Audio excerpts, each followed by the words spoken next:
YouTube channel siam tiok de ta na khriat tu pa tu kan kon soi le dona pa tu na kan soi ka kon thual don to lawa pa tu na chuan nge ka kon soi don ka ti chuan tuna chuan ni channel kha monetize ro ni ve ta ani chu ta chuan ni film khuk tu ga chuan halai hian kam muang hian ti tu le ti lo tu oma phal chin le phal lo chin oma phal chin hi chu ka chiak lo me nga phal lo chin hi hei chu video monetize to channel monetize to ani chu am ha sa beka chuan short video te social media platform dang atanga lak khom hi sum lak lo nan phal ani ro ni monetize na tam phal ani ro ni kon ti phot mai ni kan ho thiam em YouTube pa upload phal ani ro kon ti ro wa monetize phal ani ro monetize sum je chu channel monetize ani to chu ni kha thiam tu ka nga ya panhina chuan collection artist fang hne na tanga collection hi an artist khan am phal na poni se am phal na thapon wa upload mala YouTube lampang hianin khatiang kha monetize phal lo ni chu chuan a pathum na chuan hey so tv so vela khoilai mo idu deu lai han la khom ang chi mo khatiang han da top lo na re te mo comment pek zui pom chung si rawa i so du deu lai hit deu lai khatia kat khoma la khoma da khom ang chi kha khatiang kha monetize tan phal lo ne ti an ron ziak le atin adot le chuan a palina ani to em a palina chuan content engpon ni se midang ina voi tam takan lo upload to hei ta big pom chung lo an upload sup to lo upload an chi kha in khatiang kha phala ni ro bok ani kan khatia me man tan film thu video pakhat to te hit deu lo om ta upload ve tiang te tan upload le angai khati khan upload ko to ta big kom chung lovin khatiang upload non zin be to kang chi kha monetize phala ni rawa to beka chuan tu te mo content an phalna thaponi ta se lo punga mo sakani mo khati ang chi kha monetize phal ani lo ni chu tiang ang chi chu i video wa khana tamlo tok chuan part 1 khan kan sei to wa i video zong la khoma za somre ta khati ang rong kai nei chuan copyright claim an pelem lawang che strike pon pe chuang lawang che i channel monetize khan off top mayang hi mak deu mai ni mo hi hey tak mai ni tun la ya part 1 khan part 2 kan seng ka te tun la ya hey movie ka kep ti ho hian in hetiang boina hi an tong zeu zewa achan chu ka tianga kan video views on that so views tra le subscriber tam hrim hi chu engma serious lawa ma ko chu poisa lut tam hi poisa lut tam kan ti om je chu dollar regular da vinan lut chowe ta kan video tong hin an lut chow tam mela khata ta ka khan kan video khan kon check ta tuna kan soyang chi social media dang ami ni mo khoi me mola khom ka pakhat te ka on se ka to ka thol le vek longa khatiang chi khalo tam jok chuan copyright pon claim chong lawang ti khan om angai nom vek eng man se sell si lo khan thla kon thara monetize khain offer apply non ngai na lo om le top thin mai ni vadil non le maula am phal to thin lo ni i channel i content siam dang la mangai na kon ti thina chu wang chuan poisa lak lo na ne mo khatiang ta ka kan mang ve du ni ani si chuan kan video za som riat a kha khatiang chi khani lo tu ani hey movie recap te po khoi mi mo channel ten valo khom ta than te phe chu angai in an ti ni an dap ring ta anga voice khan an mute ta ke mani voice kan chika video chu ngai ten an la ni thon ka chuan chuan an edit ve dewa an kat an timuang an kat duai tiang ha chu om ve mai thea chu po chu ni ta se herai i phal lo ji nga han huang chuang hana tera wangin khatiang manga dola ka lu ta ni chuan rei lo te a kum khat po ting man lawang kum khat vel a him dam han chuanin alom viau mai thea ma ko chu thum chung velin kan monetize kha an kon off ta claim om me chuang si ravin monetize kha kon off ringot thina ni chu wang chom poisa lak long nan ta ka kan mang ve du ni chuan kan content za som ria ta kha khatiang ang chi hliang kha ani lo tu ani tuna boine lo tok lo ni mai thema se i tok don tho ti kha i to huna chuanin rin ana poyang alo om to thina lo lun ve to thin sia dolok te lo lu thri ku to thin sia in nga nan te kan lo mang chho ve tan to thin sia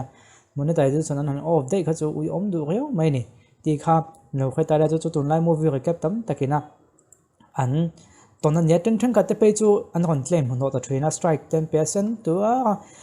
claim la strike tun chang he ka kon senga man lai chuan kan video hianin copyright claim om chuan strike ni no claim ringot chu hei ita ni lo we chu mi ta chu ni ti onin khriat na kanita strike kan he ro chuanin ita ni lo wi upload awang kan khrem che ti na ne ain an lo chu kan khrem claim a chuanin hei hi ta ni lo we ti on khriat na chu khani mà có chú ý đủ chú này đã anh thấy upload thấy point ông lâu em mà point ông lâu mà gì ta này đâu chú mi ta chú này thì mình còn khel mấy khá này strike cái có chú nên mình khel sát liệp point này mình còn khem ta này chú trên ăn lâu này tuần mà chú anh cái video vào copyright claim ông chú channel monetize thấy đâu thì các cái lâu khel trend đó này tuần hôm có chú nên còn updateตัวให้chú anh cái video vào khán copyright claim ông anh mà sẽ cái content khán này anh monetize thấy ang din huna din chú anh monetize thâu vàng copyright claim akan buai ngai to lo ni chu tun ma chung kan buai thina chu hey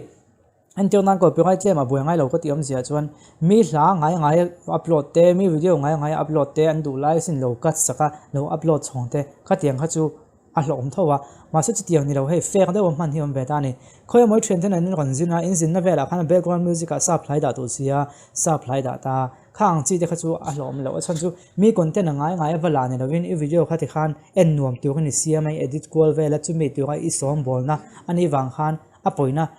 om lo ba a chan chu kem angai hen ka tonga ka channel a copyright claim om chu a channel hing chu ka sei lo nga ngai zong chung chang na eng mo te ka tia background na hen sap la lu kon deu te ka mang do thin sia te music claim a cool deu te ka mang do thina copyright claim om vek ka mang thina ma se wa chawa ka kon ka ya min monetize thoni om je chu kan man da na khan kon en beta a en tu te mi hing ve thon nia kholan ni vek big lawa he par hi chuanin I mi ta angai la ni lem lo ve idea te vin entina mo video en nuam nan an mang kwal ve ani hi ti an kon khriat thiam tho chuan copyright claim ma se copyright claim tu chung kon monetize thai thawa copyright claim satlia hi lo tu ani ti kha ton tu ma hen ka kon sei duwa ama ko live na chuan lom deu mai thea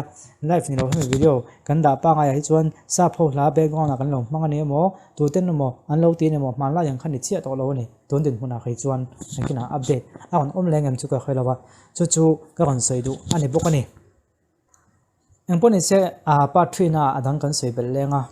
tuna chung kan du to khoinga khami china khan hey than kha chuan kan video nang po adikta ka sei chuan nga tinge mi film tho video te upload nom ve nem ve tho sia tu te mo so sa pho so te upload tho sia min ti ni mai theya ma se lo chik chuan ka channel chu lo chik tawla ke po ka tong thowa pum pel lo thei lo chin chu om ve thowa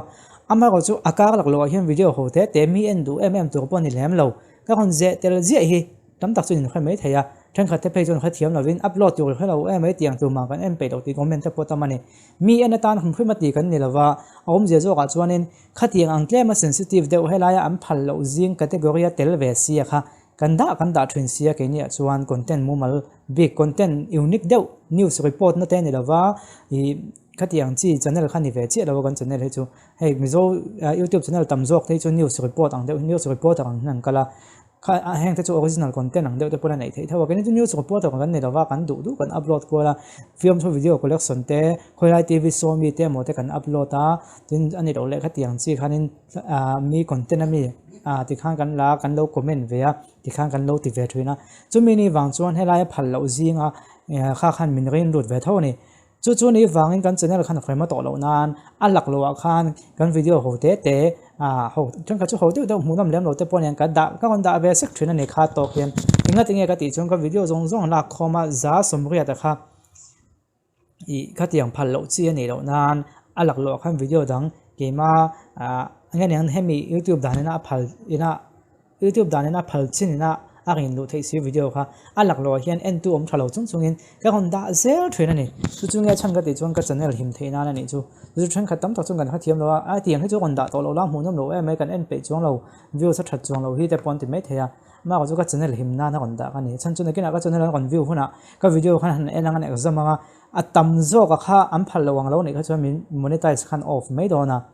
khale adil ngai nga chuanin video khalo om ve tuang ha chuan a plak se nang zong an chul kha chuan